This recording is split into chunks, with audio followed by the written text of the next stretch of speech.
Hi.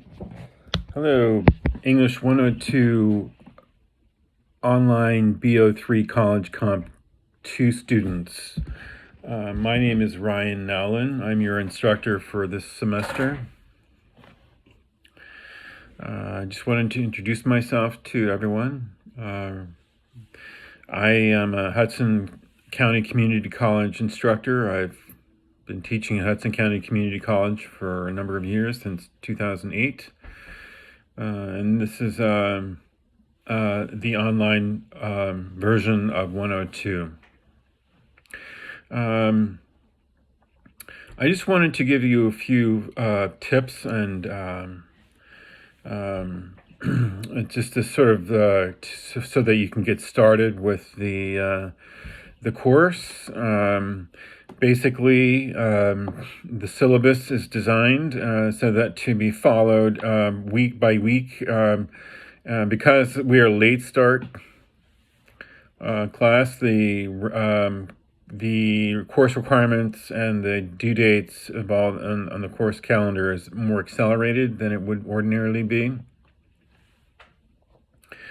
The best thing to do to begin with is I uploaded to Canvas a icebreaker sheet. If you could introduce yourselves through Canvas on those icebreaker sheets, it's just going to ask you your name, your course of study, what your major is, rather, and then a few items about yourself and what you'd like to learn in this class. What we're going to start with today is I'm going to go over with you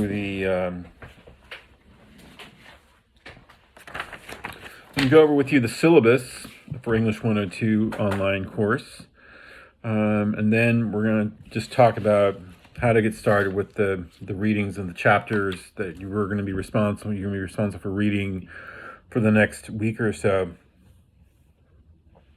And then so this class is a English Comp 2 class. It's designed to emphasize the process of argumentative writing and the practical stages for writing the research paper. College Comp 2 focuses on further development of competence in critical and analytical writing. The course objectives are a student will gain an understanding of the argument and its place in their college and professional careers. 2, students will understand how to criticize and respond to controversial issues and indicate where and how arguments and selected readings as well as their own pieces often fail. 4, students will understand how to create simple, solid claims built from issues that matter to them as they work to find voice in their own argumentative essays. Students will also become aware of the power of visual arguments. Students will continue to understand how to organize and write solid arguments with good reasons, supporting the single or blended use of developmental modes. 6, students will understand re-examining, re-evaluating, reviewing completed writings for coherence, unity, sharpness, and clarity. And finally, number 7, students will understand how to construct researched argumentative essays. So if you log on to Canvas, you'll notice that there's a dashboard with a number of different items listed. The first thing you'll notice is that I've introduced myself on the announcements page. I wrote a brief bio statement and introductory comments for the class. So every week, a couple days, I'll write a daily thread in which you can review and learn what to expect for the upcoming week in terms of assignments. The second thing you'll notice is the assignment tab on the Canvas. If you click on that, you'll see all the assignments listed, and you'll notice that the first thing you'll see are discussion questions.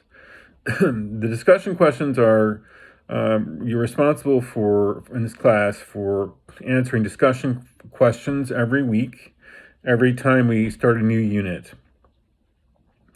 So, for example, your discussion question in this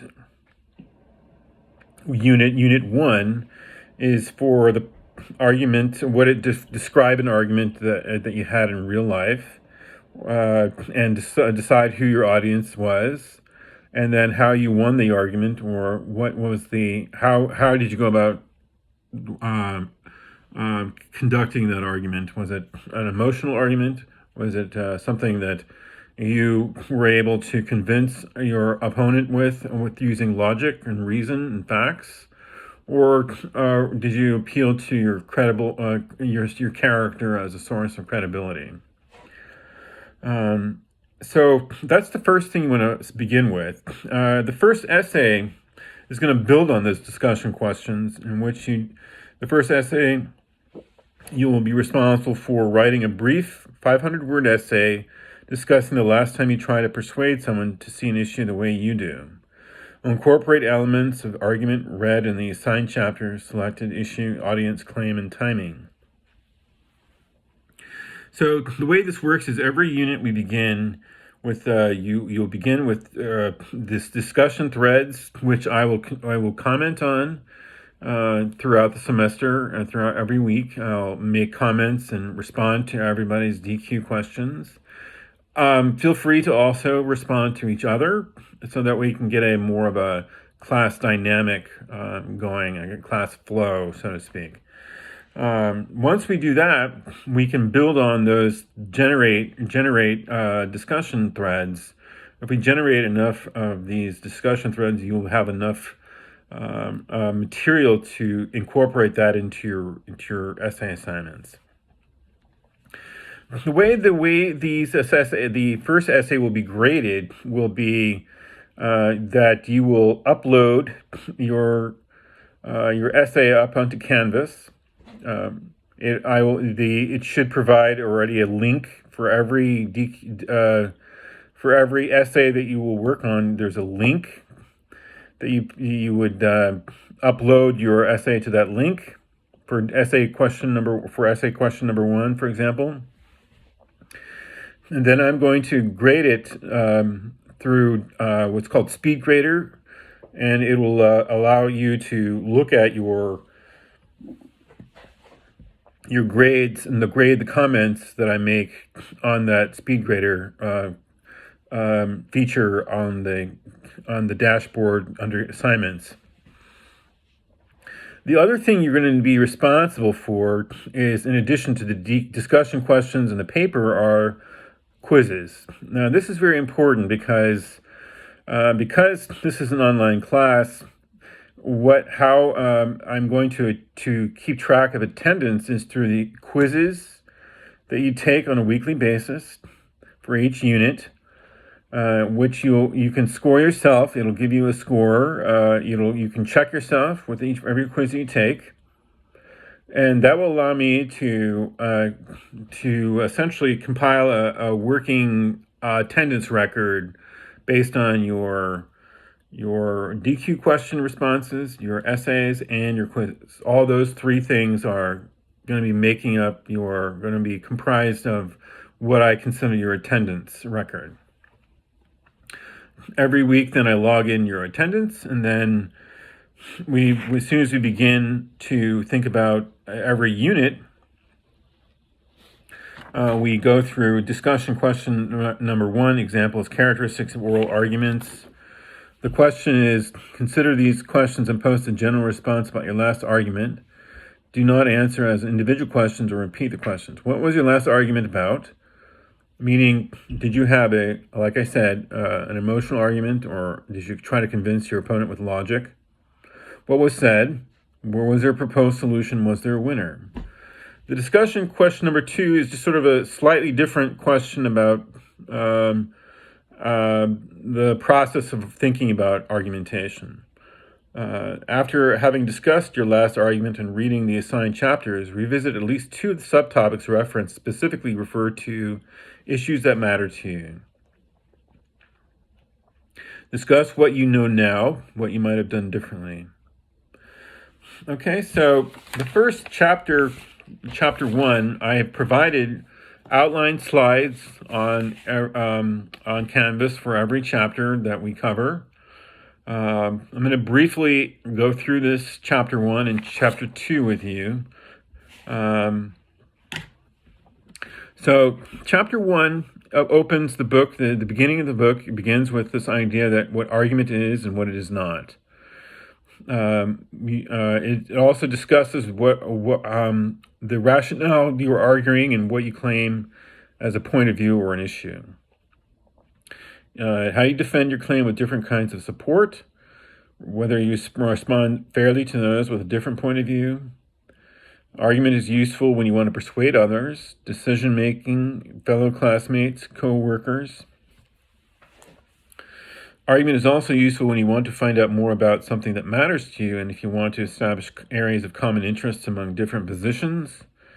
With nearly all arguments, it is essential to clearly establish context for your issue and have a target audience. Argument creates a space where we can listen to each other, not using anger, emotional outbursts, and raising voices. Okay, so recognize where an argument is appropriate in real life.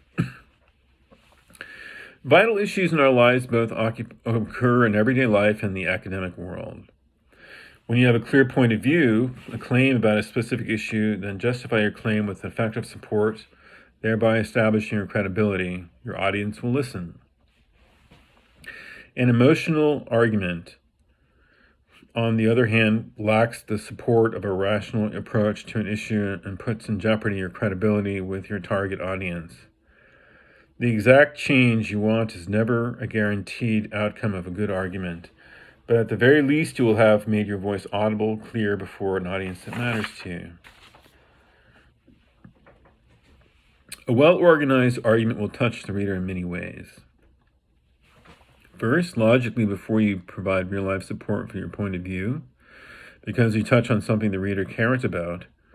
Ethically, because you establish your credibility as an informed community member whom the audience can trust. A carefully arranged argument gives us a chance to claim a strong position on an issue, conduct research on the nature and history of the problem, listen to other points of view, and propose a way to address the problem reasonably. After choosing to argue on an issue, the first step would be to establish context to determine your audience. Recognize your audience to whom you want to direct your argument. This is the important thing in writing these discussion questions and the essay number 1 is that you want to describe your audience as clearly as you can, your opponent or your audience, so that the reader can form a clear picture in his or her mind about what the obstacles are in terms of what your challenges are in terms of the argument that you're forming, and what kind of resistance are you encountering in trying to make your point across. Your class, recognize your audience. Now, this could be your class or certain members of your class. It could be members of a church, family members, or a partner, teacher, school administrators, readers of a blog, newsletter, or local newspaper. It could be friends, intimates, boyfriend, girlfriend. It could be your wife, your husband, whoever it may be. It could be a sister, it could be siblings, it could be a parent. These are all people in our lives who we will always have discussions with, and sometimes we have conflicts, and then sometimes these conflicts can lead to disagreements and arguments. So we want to try to form get a clear understanding of who it is you're arguing with, and also determine what you have in common with your audience, what values, beliefs, expectations, and fears you share. Move away from oppositional thinking, you are wrong, I am right approach.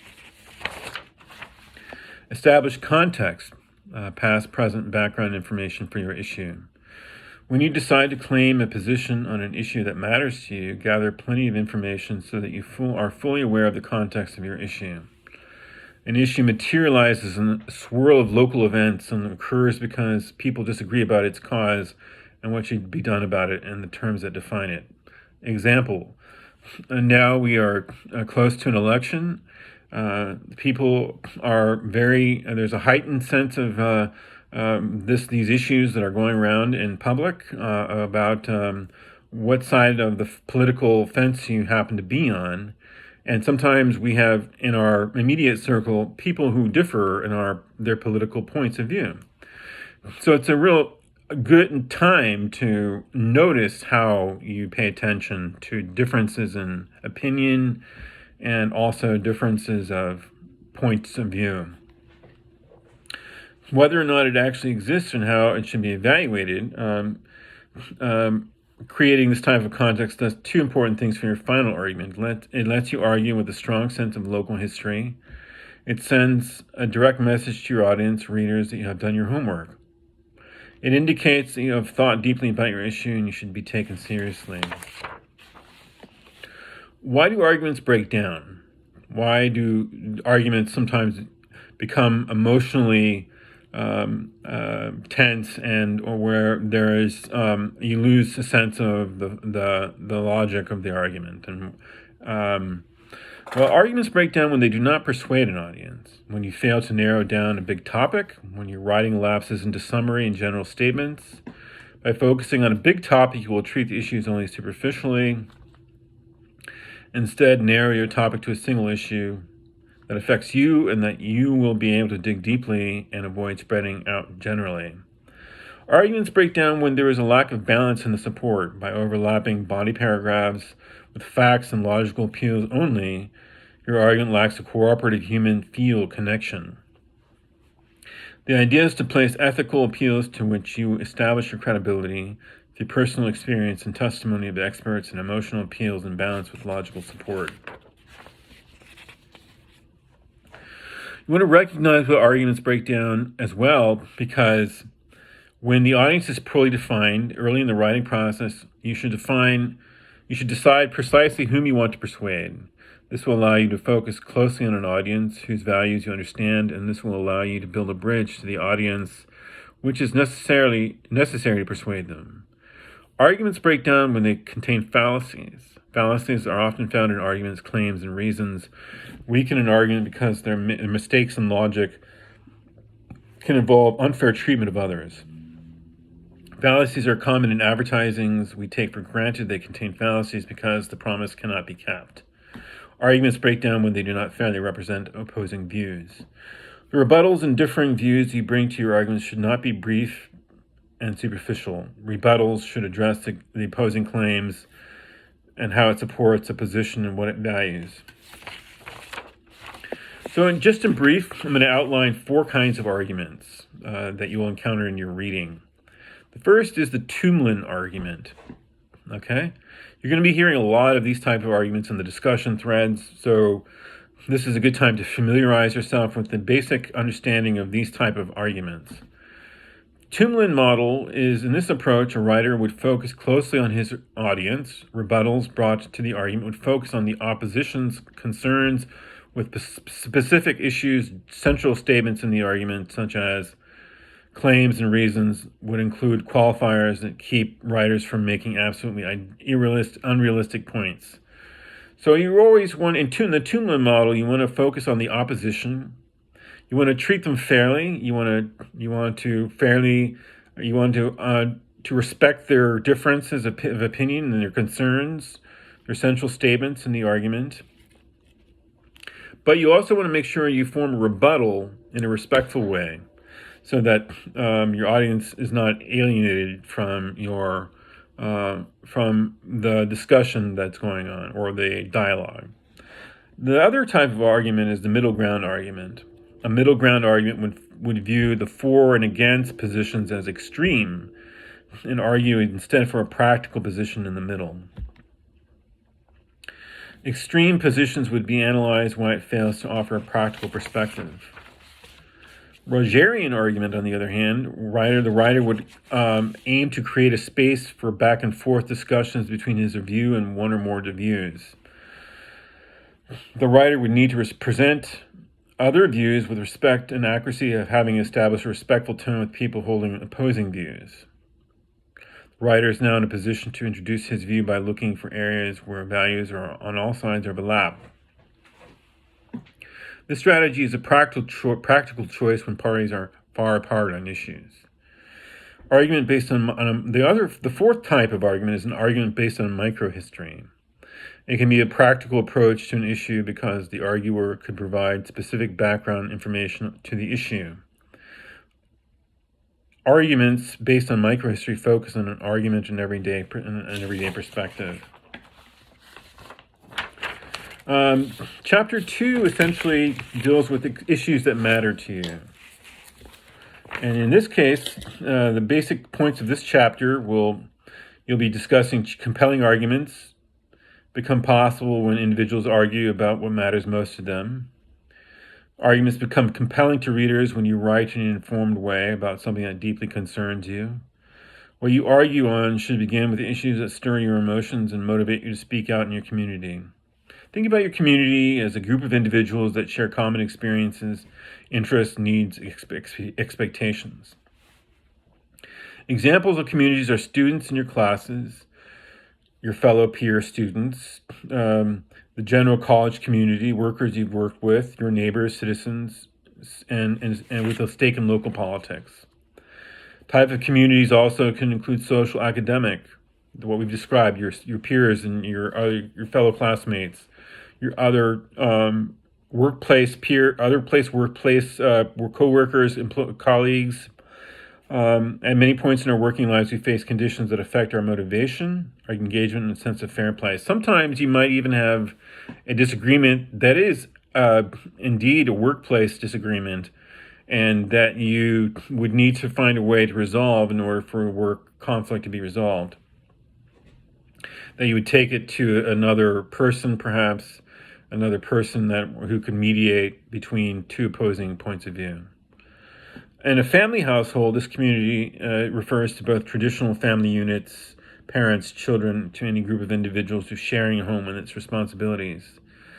Issues can spring from relationships within and across generations, from economic and different household arrangements. Neighborhoods are distinct geographical areas. Some neighborhoods comprise a 3 to 4 block square within a city. Other neighborhoods comprise a single block. Sometimes these neighborhoods are frequently affected by residential and commercial development, such as rezoning, school closings, local parades, events, and so forth. Social and cultural. Some communities link us to people we will never meet, yet we share features that are central to our self-concept. Based on sexual, religious, and political preferences, issues will vary. It could also be based on racial and ethnic groups you are identifying with, the virtual environments you spend time in, or the friendships and loyalties you keep. These may give rise to concerns that may motivate you to argue. You as a consumer, we live in a consumer society, oriented with competing companies and producers barraging us every day with advertisements, messages, images that try to persuade and argue to influence us on the type of decisions we make, what we eat, where, transport ourselves, how we stay warm, what we purchase for our children, how we entertain ourselves. As concerned citizens, much of our time will focus on local and the personal. Many of us as concerned citizens, live in a democratic culture and naturally pay attention to economic trends, social concerns that extend beyond our communities. Choose an issue when you think about your issue within a topic. An argument will fail if its focus is too broad. For this reason, it is essential that you distinguish between a topic and an issue. A topic is a category such as local politics, transportation, neighborhood, security, race, relation, or planning, family planning. Narrowing your focus to a specific issue rather than writing generally about a topic lets you write about a precise set of conditions and thus appeals to an audience more directly. A good argument results from narrowing from a broad topic to an arguable issue. This will give your argument more depth and precision, features difficult to include when writing about broad topics in relatively short arguments. So there's always a process involved with developing an argument. And first off, you want to pre-think about your issue. Whether your topic has been assigned or self-selected, your argument will be much more successful if you find an approach that is grounded in your interests. Pre-thinking is a low-stakes process of thinking and writing about your issue. There's no right or wrong way to go about pre-thinking. The pre-thinking function will give you time to reflect on your argument as it comes together. All pre-thinking methods do not work for all people. Some writers find free writing provides them with the most ideas. Some others freeze up when they face a blank page. Some like lists. Lists are always good to enumerate your concerns. Others hate outlines. Find a process or method that works for you. Do spend time pre-thinking. During this time, you may want to find an angle to your argument that you had not expected, or you may anticipate potential issues to avoid. The purpose of reflective thinking and writing at different points along the writing process is to allow you to see what you know so far versus what you still need to know to question your assumptions and or to better understand your audience. This leads me to brainstorming or free writing. And this is a process of, again, allowing your mind to relax and think more, generate ideas about the topic and issue at hand. Everything you know about something and about a specific topic will allow you to kind of, search in your mind, in your certain mental search engine, what is it that you can bring up in your mind to come to bear on the topic. Free writing is just a matter of allowing yourself to write down these thoughts as they come to you. What's interesting? What's boring? Can you find a personal connection to the topic? Some people set time or page limits to force themselves to produce material. A paragraph is usually the best way to begin writing or free writing. In doing this, you map and move along from a boring topic, and it becomes more interesting as you begin to map it out. Mapping also is known as clustering.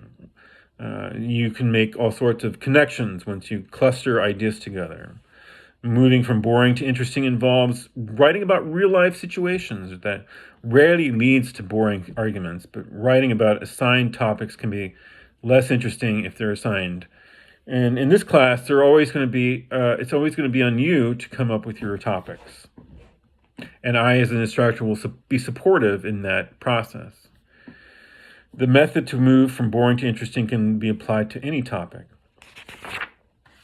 The other thing you want to do is to define and target your audience and stake, defend, and justify your claim. This is what you're going to hear a lot in my responses to your topics, is to stake, defend, justify your claim. Define and target your audience. Okay? You always, again, like I said a number of minutes ago, you always want to define a target audience to whom your argument is aimed. Your audience may be initially opposed to your position, or they may be undecided, or maybe leaning towards accepting it. When you stake, defend, and justify your claim, you fully support your claim. Your point of view on an issue is vital to build a successful argument. Okay? Argue with a purpose. And this book is called The Purposeful Argument. So this is really the key word for understanding the what's important in this class. Make the claim in your argument match the intensity of your purpose by asking what you exactly want to accomplish. When you land on an issue that matters to you, you argue with a purpose and strength. From there, you ensure that everything you bring to your argument relates to your purpose. The questions to think about: do you want to argue on something that should change? Do you want to redefine a term or terms that need clarification? Do you want to argue what causes an issue, or do you want to respond to an issue through the lenses of your strong beliefs? Answering these questions will let you narrow your focus and let you choose the kind of claim that matches your purpose, thus letting you argue more persuasively. So I wanted to end this session by, again, welcoming everyone in this class to the beginning of the semester. Our semester, which starts late, and to always be aware that I can be reached through email if you need to contact me. Also, I would be open to contacting you through Zoom if you want to make an appointment with me to talk about the progress of the class or any questions you might need. And usually in an email exchange, I can provide that kind of opportunity for you.